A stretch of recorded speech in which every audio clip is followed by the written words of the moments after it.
Jake Morrison wiped the sweat from his forehead and stared at the broken cooling system in front of him. Another day, another repair on this lonely mining station floating in the middle of nowhere. He had been working here for 8 months now, fixing machines and keeping everything running. The pay was good, but the loneliness was hard. Sometimes he would go days without talking to anyone except Danny Price, the pilot who brought supplies every week. The Meridian station was small, just 20 crew members working on mining operations in the Kepler system. Jake spent most of his time in the maintenance bay, surrounded by tools and engine parts. It was quiet work, the kind that gave him too much time to think. He missed Earth sometimes, missed the noise and the crowds. But this job was all he had, so he kept his head down and fixed what needed fixing. Danny's voice crackled through the radio. "Hey Jake, you there? I found something weird out here. You want to take a look?" Jake grabbed his helmet and headed to the docking bay. Danny was waiting by his small shuttle, grinning like he had just won the lottery. "What is it?" Jake asked. "Come see for yourself," Danny said, leading him into the cargo hold. There, strapped to the floor, was something that looked like a giant egg, but it was not like any egg Jake had ever seen. The surface was smooth and hard, almost like crystal with strange blue veins running across it. The veins were glowing softly, pulsing like a heartbeat. The whole thing was about 3 feet tall and warm to the touch.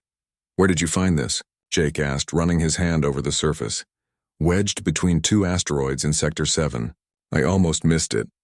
The scanners picked up some weird energy readings, so I went to check it out."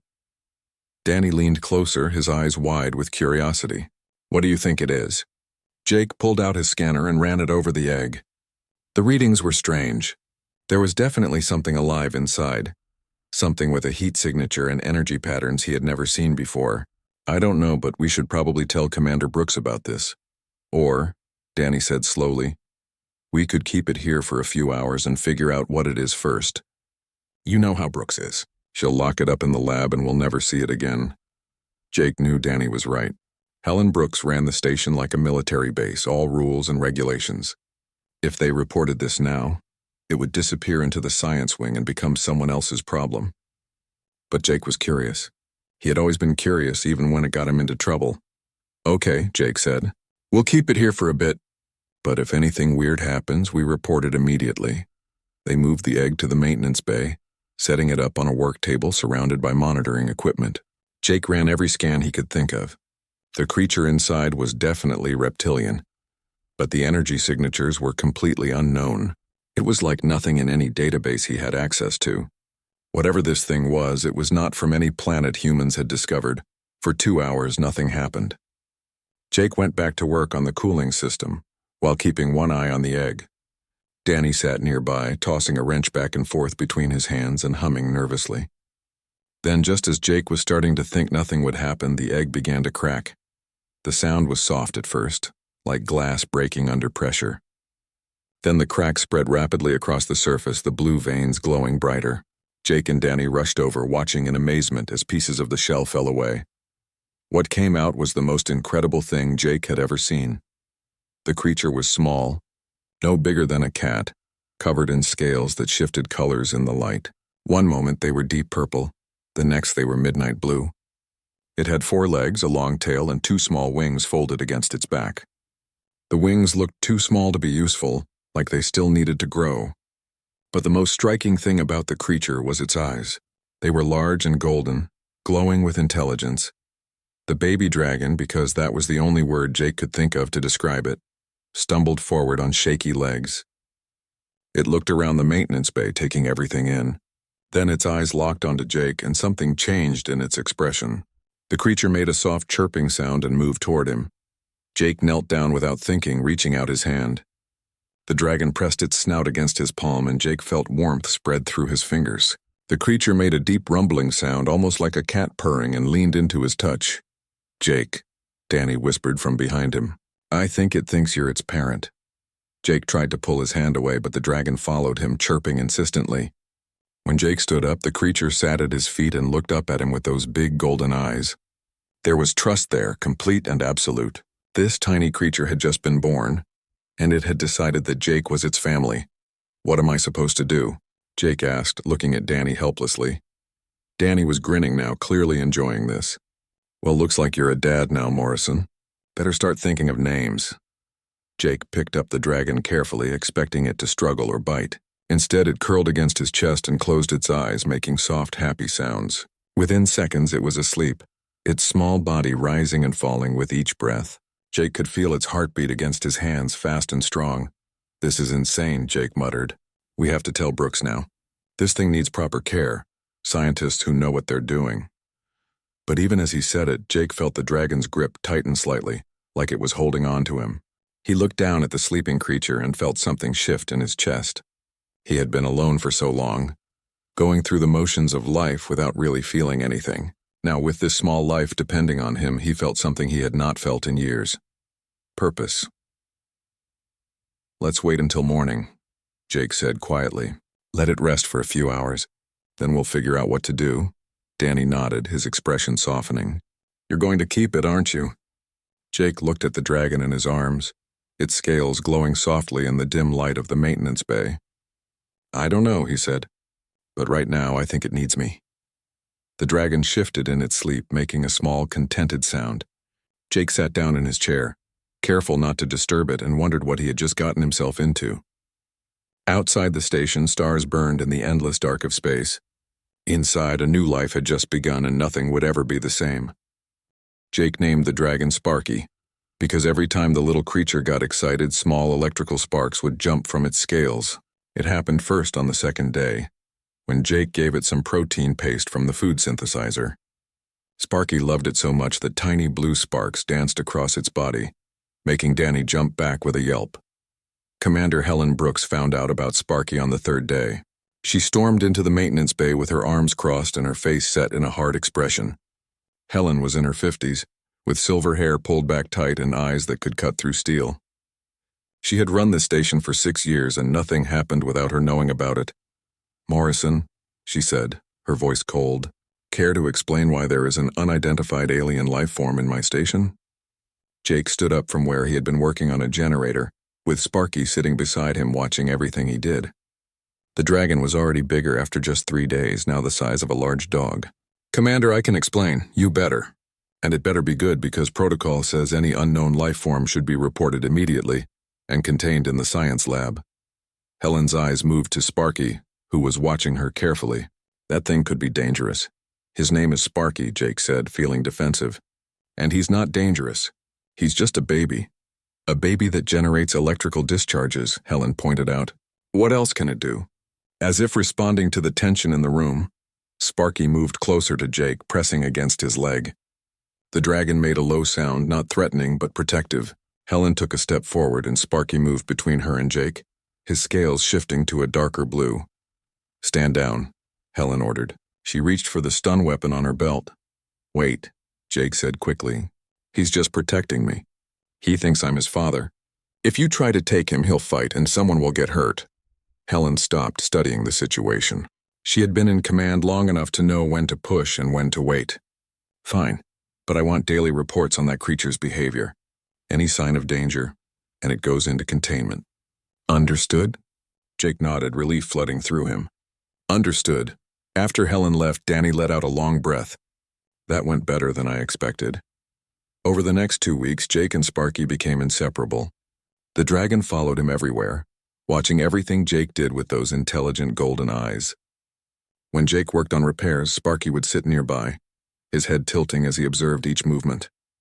It was clear the dragon was learning. One day, Jake was deep in a complicated repair on the water recycling system. He needed a specific wrench, but it was across the room. Before he could get up, Sparky trotted over, picked up the wrench in his mouth and brought it to Jake. Jake stared in amazement. "Did you just understand what I needed?" Sparky made a happy chirping sound and sat down, looking pleased with himself. Lisa Grant, the station's botanist, started visiting the maintenance bay regularly. She was fascinated by Sparky, always taking notes and asking Jake questions. Lisa was younger than most of the crew, maybe 30, with curly red hair and an endless curiosity about everything. "He's incredible," Lisa said one afternoon, watching Sparky help Jake organize tools. The dragon was sorting them by size, something Jake had never taught him. "I think he's mimicking you, Jake, learning by watching." Some Earth animals do this, but never this fast or this accurately. What do you think he is? Jake asked, pausing in his work. Lisa pulled up her tablet, showing Jake her notes. Based on his growth rate and energy signatures, I think he's from a species that bonds with the first being they see after hatching. It's a survival mechanism. In the wild, that would be his mother. But he saw you first, so now you're his parent. Jake looked at Sparky, who was now trying to figure out how to use a screwdriver. So he'll always see me as his father? Most likely, yes. The bond is probably permanent, Lisa smiled. You're stuck with him, Jake. Not everyone on the station was happy about Sparky. Paul Dixon, the security officer, made his feelings clear at every opportunity. Paul was a big man, built like a soldier with a permanent scowl and a distrust of anything he could not control. That thing is a hazard, Paul said during a crew meeting in the third week. It's growing too fast and we don't know what it's capable of. What happens when it gets bigger? What if it attacks someone? Sparky would never attack anyone, Jake argued. He's gentle. He's an alien predator, Paul shot back. We don't know anything about his species. For all we know, he'll turn aggressive when he reaches maturity. The argument was cut short by an alarm. One of the station's main power conduits had overloaded, causing a cascade failure. The lights went out and emergency systems kicked in. Jake grabbed his tools and ran toward the power room with Sparky close behind. The damage was bad. The conduit had melted and the backup systems were struggling. Without power, life support would fail within hours. Jake worked frantically, trying to reroute power through secondary systems, but every solution he tried hit a dead end. Sparky watched him work, making worried sounds. The dragon could sense Jake's stress, his scales shifting to a dark, anxious blue. Then suddenly, Sparky moved closer to the damaged conduit. Before Jake could stop him, the dragon placed his front paws on the metal and closed his eyes. Electricity began to flow through Sparky's body, visible as bright blue lines running through his scales. The dragon was channeling power, acting as a living conduit. The emergency lights flickered, then stabilized. Environmental systems came back online. Sparky was generating enough electricity to keep the critical systems running. Jake, what's happening? Helen's voice came through his radio. Sparky is powering the station, Jake said, unable to believe what he was seeing.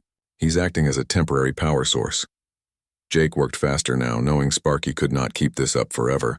It took him 4 hours to complete the repairs, rerouting power through undamaged conduits. The whole time, Sparky stood there, eyes closed, body glowing with electrical energy. When the main power finally came back online, Sparky collapsed. Jake caught him, feeling how hot the dragon's body was. Easy, buddy. You did great. Just rest now. Sparky made a weak chirping sound and closed his eyes, exhausted. Jake carried him back to the maintenance bay, laying him down on a pile of blankets. The dragon slept for 16 hours straight. When Helen called another meeting the next day, the mood was different. Even Paul looked grudgingly impressed. The creature saved the station, Helen said. Without his intervention, we would have lost life support before help could arrive. His name is Sparky, Jake said firmly. Helen nodded slowly. Sparky saved us. I think we owe him and Jake an apology. Paul, that includes you. Paul grunted but did not argue. Lisa was smiling. I told you he was special. But as the meeting ended, Helen pulled Jake aside. He's still growing, Jake, and he's getting more powerful. We need to start thinking about what happens when he outgrows this station. Jake looked through the window at the maintenance bay, where Sparky was awake now, playing with a piece of scrap metal. I know, he said quietly, but I'll deal with that when the time comes. That night, Jake sat on the floor with Sparky's head in his lap. The dragon was almost as big as Jake now, but he still acted like a puppy, making happy sounds when Jake scratched behind his ears. You scared me today, buddy, Jake said softly. Don't ever do that again. Sparky looked up at him with those golden eyes full of trust and love. At that moment, Jake knew he would do anything to protect this creature, even if it meant facing impossible choices down the road. 3 months after hatching, Sparky was the size of a small horse. His wings had developed fully now, stretching out to an impressive span when he opened them. The scales that covered his body had become more vibrant, shifting through shades of purple, blue, and sometimes silver when the light hit them just right. But what amazed Jake most was how smart Sparky had become. The dragon understood not just simple commands but complex ideas. When Jake explained how the station's fusion reactor worked, pointing at diagrams and technical drawings, Sparky's eyes tracked every detail. The dragon seemed to understand the flow of energy, the relationships between different systems. It was like teaching a very gifted student who absorbed everything instantly. One morning, Jake woke to find Sparky gone from the maintenance bay. Panic hit him hard. The dragon had never left his side before. Jake searched everywhere, calling Sparky's name, his heart pounding. He finally found him in the observation deck, pressed against the window, staring out at the stars. "Hey, buddy," Jake said softly, walking up beside him. "What are you looking at?" Sparky made a low sound, something between a whine and a hum. His scales were darker than usual, a deep blue that Jake had learned meant the dragon was sad or worried. Jake followed his gaze but saw only the usual view of asteroid fields and distant stars. "Do you miss something out there?" Jake asked. "Your home, maybe? Your family?" Sparky turned to look at him, and Jake saw something in those golden eyes that made his chest tight. Loneliness. The dragon pressed his head against Jake's chest, seeking comfort. Jake wrapped his arms around Sparky's neck. "I know, buddy. I feel lonely sometimes too. But we have each other, right?" The dragon made a soft, chirping sound and seemed to relax a little. They stood there for a while, human and dragon, both far from where they belonged, finding comfort in each other. Lisa's research had continued, and she made a breakthrough in the 4th month. She burst into the maintenance bay one afternoon, her tablet clutched in her hand and excitement on her face. "Jake, I figured out what Sparky is." Jake looked up from where he was teaching Sparky how to weld. The dragon was actually doing pretty well, using his electrical abilities to generate controlled heat. "What do you mean?" "I've been comparing his DNA with every database I can access," Lisa explained. "I finally found a match, or at least a partial one. There was an expedition to the Andromeda sector 15 years ago. They discovered ruins on a dead planet along with ancient records. The records mentioned a species called the Sky Lords, dragons that lived among the stars." "Dragons that lived in space?" Jake asked, finding that hard to believe. "Not just lived in it, but traveled through it," Lisa said. "According to the records, the Sky Lords could generate their own energy fields, survive in vacuum, and navigate between star systems without ships. They were incredibly advanced, almost beyond understanding. But the records also said they were nearly extinct. Some kind of cosmic disaster destroyed their homeworld centuries ago." Jake looked at Sparky, who was listening to their conversation with clear interest. "So, Sparky is one of the last of his kind?" "Possibly," Lisa said, her expression turning sad. "The expedition found evidence that some Skylords survived, but they scattered across the galaxy. They've been searching for each other ever since, trying to rebuild their species." "That's why he looks at the stars," Jake said quietly. "He's searching for his family." That night, Jake could not sleep.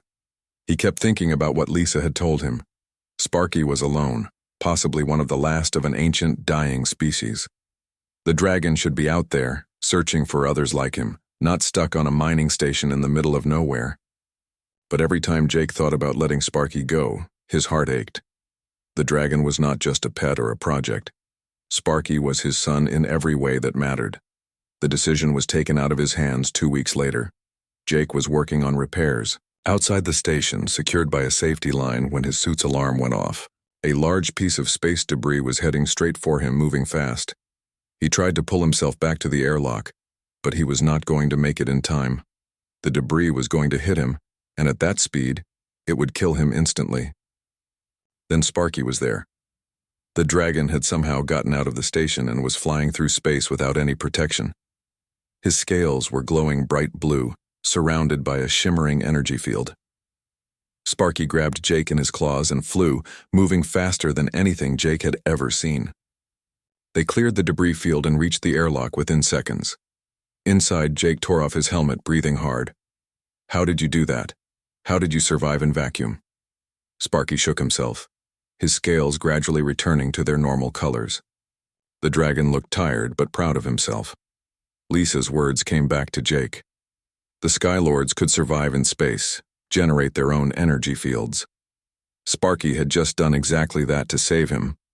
Helen called an emergency meeting. "We need to talk about Sparky's capabilities. What we just witnessed changes everything. That dragon is more powerful than we realized." He saved my life, Jake said. I know, Helen replied. And we're grateful. But Jake, you need to understand what this means. Sparky is a Skylord, one of the most advanced species ever discovered. Word is going to get out about him. Research facilities, governments, corporations, they're all going to want him. We can't keep him here. He's not property, Jake said, anger rising in his voice. He's a living being. You can't just hand him over to whoever wants to study him. I'm not saying we should, Helen said, but we need to prepare for what's coming. She was right, and Jake knew it. Within a week, messages started arriving. A science institute wanted to study Sparky. A military contractor offered to buy him for weapons research. A wealthy collector wanted to add him to a private zoo. Jake refused every offer, but they kept coming. Then, one night, something appeared on the station's sensors. A ship, unlike anything in human design. It was massive, elegant, covered in patterns that looked organic rather than mechanical. The same crystalline veins that had been on Sparky's egg ran across its hull, glowing with soft blue light. Unknown vessel, identify yourself. Helen sent out the message. The response came not in words, but in images and emotions, transmitted directly to their communication systems. Jake felt it more than heard it. Longing, hope, searching.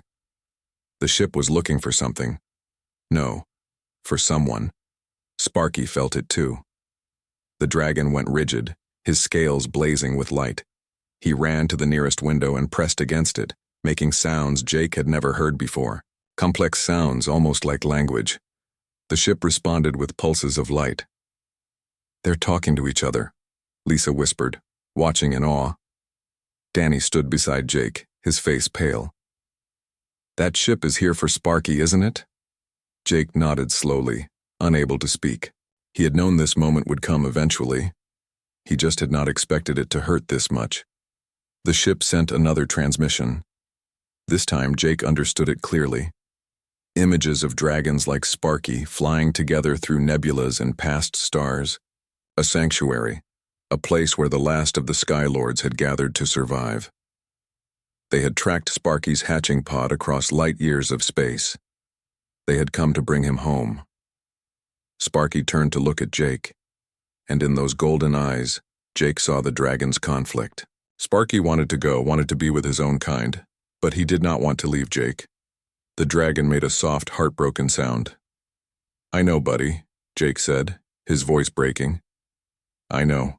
The alien ship waited. For 3 days it hung in space near the station, patient and silent except for the occasional pulse of light directed at the observation windows where Sparky spent most of his time. The dragon barely ate or slept, just stared at the ship with an expression Jake had never seen before. Longing mixed with confusion, hope mixed with fear. Helen called a crew meeting without Jake. She wanted an unbiased discussion about what should happen next. Danny told Jake about it afterward, sitting in the maintenance bay while Sparky dozed nearby. It got heated, Danny said, running his hand through his hair. Paul thinks we should just send Sparky on his way. Says the dragon belongs with his own kind and keeping him here is selfish. Lisa agrees, but for different reasons. She says Sparky's species is nearly extinct, and he has a responsibility to help rebuild their population.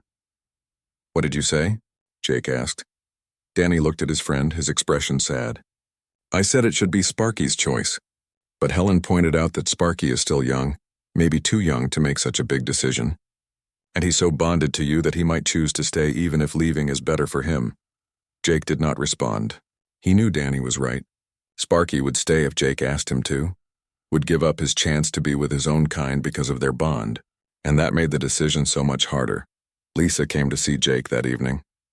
She brought her tablet, filled with information about the Skylords. I've been analyzing the transmissions from the ship, she said. I think I can translate what they're trying to tell us. She showed Jake images that the ship had sent. Other dragons, dozens of them living together in a massive vessel that was part ship, part habitat, part home. They were all ages from hatchlings to ancient elders. They worked together, learned together, lived together. It was a community, a family. The Skylords are social creatures, Lisa explained. In the wild, they lived in groups called constellations. They need each other. not just for survival, but for their emotional and mental development.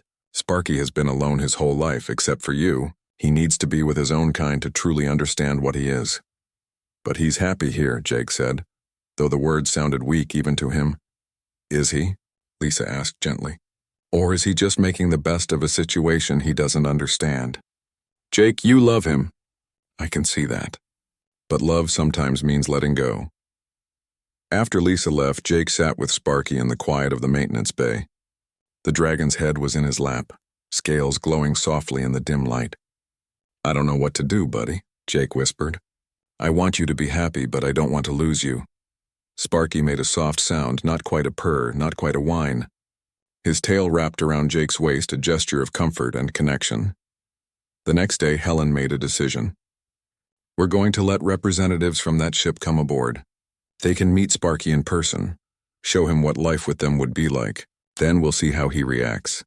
Jake wanted to refuse, wanted to keep the alien dragons away from Sparky, but he knew that was selfish.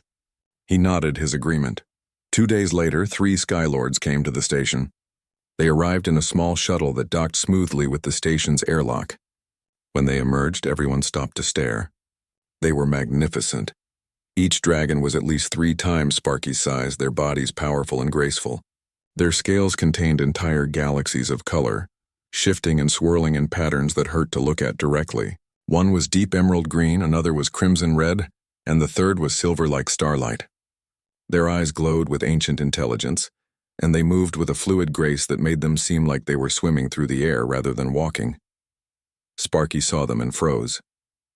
For a long moment, nobody moved.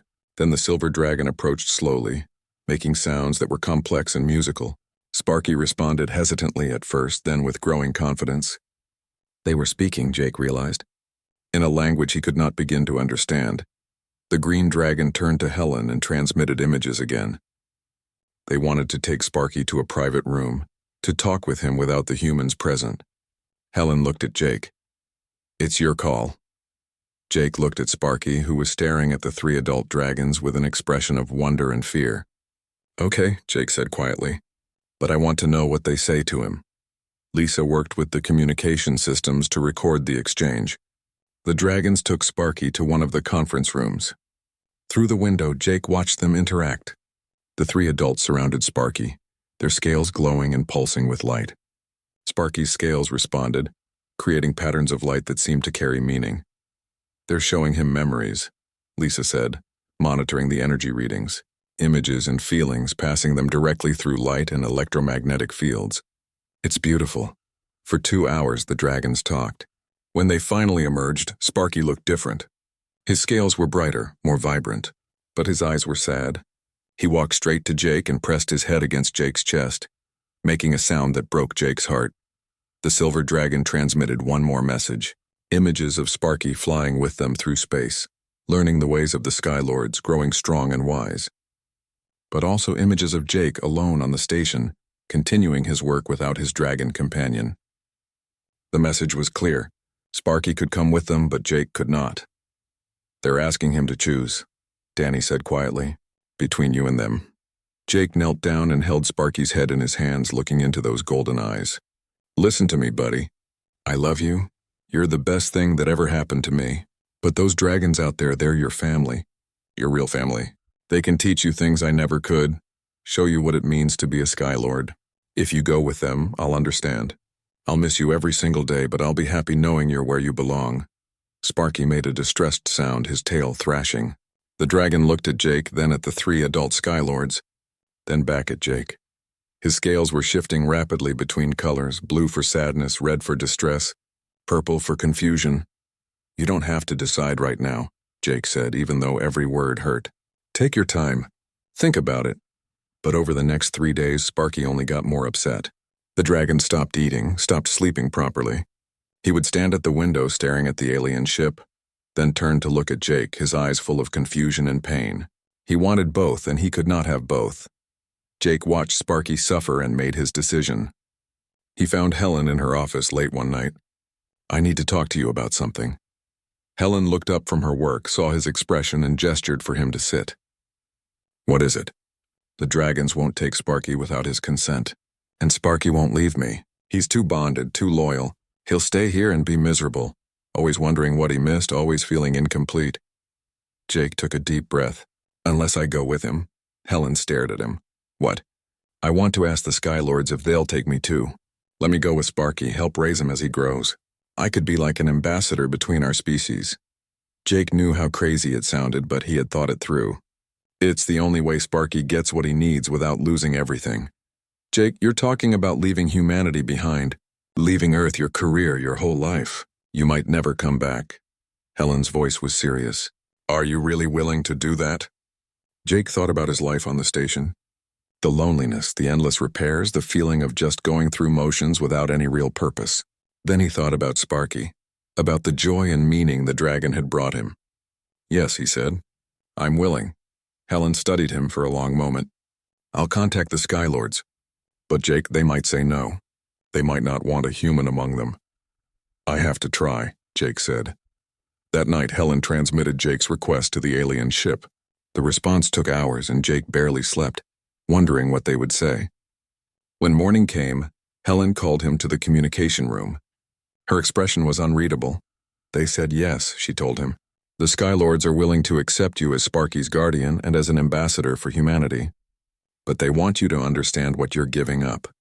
Once you leave, coming back won't be easy, maybe not even possible. Jake felt relief and terror in equal measure. I understand. You have 72 hours to prepare, Helen said. After that, they're leaving with or without you. The next 72 hours passed in a blur. Jake had to prepare for a journey he could barely comprehend, to a life he could not imagine. He had 3 days to say goodbye to everything he had ever known. The first person he told was Danny. His friend stared at him in shock when Jake explained his decision.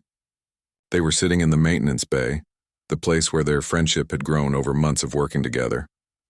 You're really leaving, Danny said. Not quite a question. Leaving Earth, humanity, everything. I have to, Jake said. Sparky needs this and I can't let him go alone. Danny was quiet for a long time. When he finally spoke, his voice was thick with emotion. I'm going to miss you, man. This place won't be the same without you and that crazy dragon.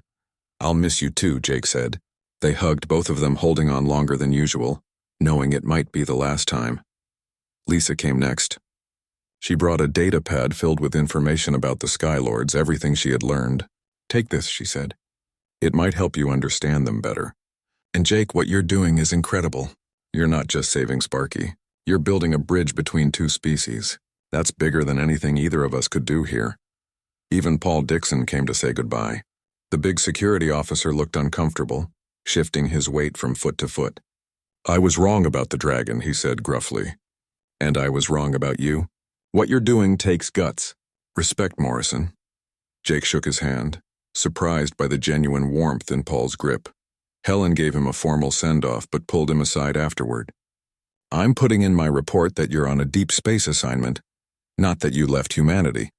That way, if you ever do come back, you'll still have a place with us. Take care of yourself out there, Jake, and take care of that dragon. The hardest part was packing. Jake did not own much, just some clothes, tools, a few personal items. Everything fit into 2 small cases. He looked around his quarters one last time. This had been his home for 8 months, and before that, he had lived in similar small rooms on other stations, other ships. He had spent his whole life in spaces like this, temporary and functional. Maybe it was time for something different. On the final day, the entire crew gathered in the docking bay to see him off. Jake stood there with his 2 cases and Sparky at his side, looking at the faces of people who had become his family. They were all there, even the ones who used to complain about the dragon. They had brought gifts, small things to remember them by. A photo of the crew, a lucky wrench from Danny, a plant from Lisa's greenhouse. You're the bravest person I've ever met, Lisa said, hugging him tight. Take care of yourself, Helen added, her stern expression finally cracking to show real emotion. Danny was last. He could not speak, just pulled Jake into a hard embrace. Don't forget about us, he finally managed to say. Never, Jake promised. The shuttle from the Skylord ship arrived, piloted by the Silver Dragon. Jake loaded his cases and turned to take one last look at the station, at the humans he was leaving behind. Then he and Sparky boarded the shuttle and the door sealed behind them. The flight to the main ship was short but amazing. Through the window, Jake watched the Meridian station grow smaller. He felt a moment of panic, a voice in his head screaming at him to turn back. But then Sparky pressed against his side, making a soft, happy sound, and Jake knew he had made the right choice. The Skylord ship was beyond anything Jake had imagined. The inside was vast, with walls that seemed to be made of living crystal.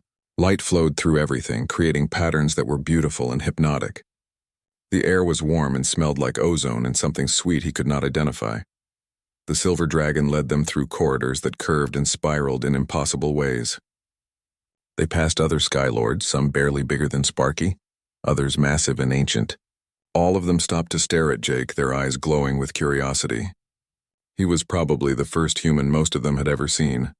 They arrived at a large chamber that seemed to be some kind of living space. The walls were transparent, showing the stars outside.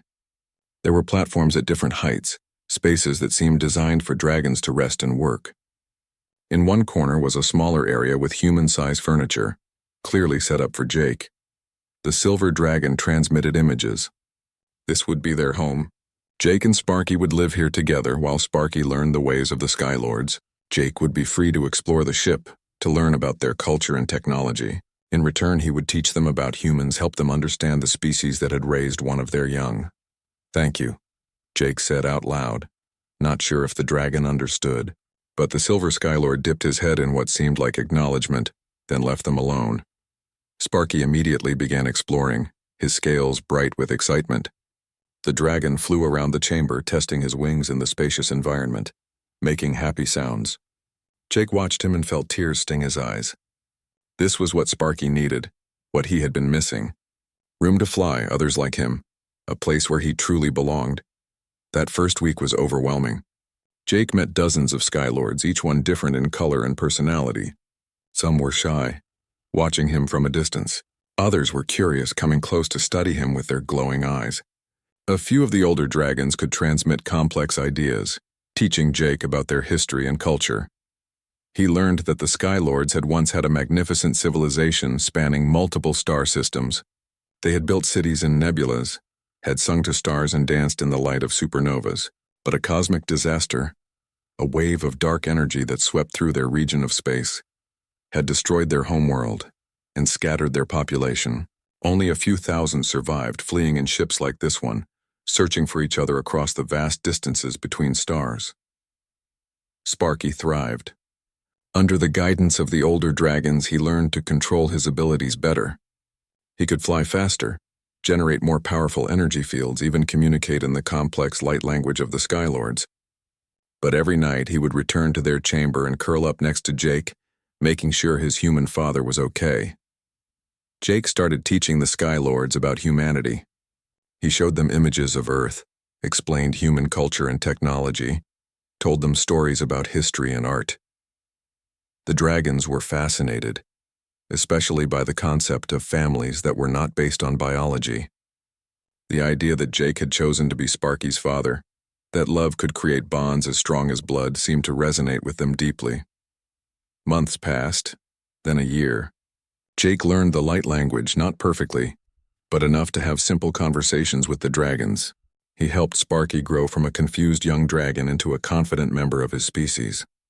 He watched Sparky make friends with other young Skylords, watched him learn to hunt stellar radiation for food, watched him discover what it meant to be part of a constellation, but Sparky never forgot who had raised him. No matter how much he learned, no matter how many friends he made, every night he came back to Jake. The dragon was growing larger now, already bigger than the adult Skylords who had first come to the station. The elders said Sparky would be one of the great ones, a leader for their species in the future. One evening, Jake and Sparky were sitting in their chamber watching the stars through the transparent walls. A nebula glowed in the distance, painting the darkness with swirls of purple and blue. Sparky's scales reflected the colors, making him look like a piece of the nebula itself. "I'm proud of you, buddy," Jake said softly. "Look how far you've come. From a tiny hatchling who could barely walk to this, you're amazing." Sparky made a deep rumbling sound, pressing his massive head against Jake's chest. Even though the dragon was now large enough to swallow Jake whole, the gesture was still the same as when he had been small. Seeking comfort, giving affection, expressing a bond that transcended species and logic. The silver dragon, who Jake had learned was called Silverlight in the light language, visited them that evening. Through transmitted images, he showed Jake something remarkable. The Skylords had been in contact with other ships, other groups of survivors. They were gathering, slowly rebuilding their civilization, and they wanted to establish a relationship with humanity, an alliance based on friendship rather than fear or exploitation. You did this, the images seemed to say. By loving Sparky, by showing us that bonds can exist between different species, you opened a door. Humans and Skylords learning from each other, helping each other, a new constellation. Jake felt overwhelmed. He had just wanted to keep Sparky safe, to give the dragon a good life. He had never imagined it would lead to something like this. I just loved him, he said. That's all. Silverlight transmitted a feeling of warmth and approval. That was enough, the message said. Love was always enough. Years passed. Jake grew older, his hair starting to show gray. Sparky grew too, becoming one of the largest Skylords in the fleet. But their bond never weakened. They were still father and son, still best friends, still a team. Jake never returned to Meridian Station, never saw Danny or Lisa or Helen again. But he did not regret his choice. He had found something out here among the stars, something he had been searching for his whole life without knowing it. Purpose, family, belonging.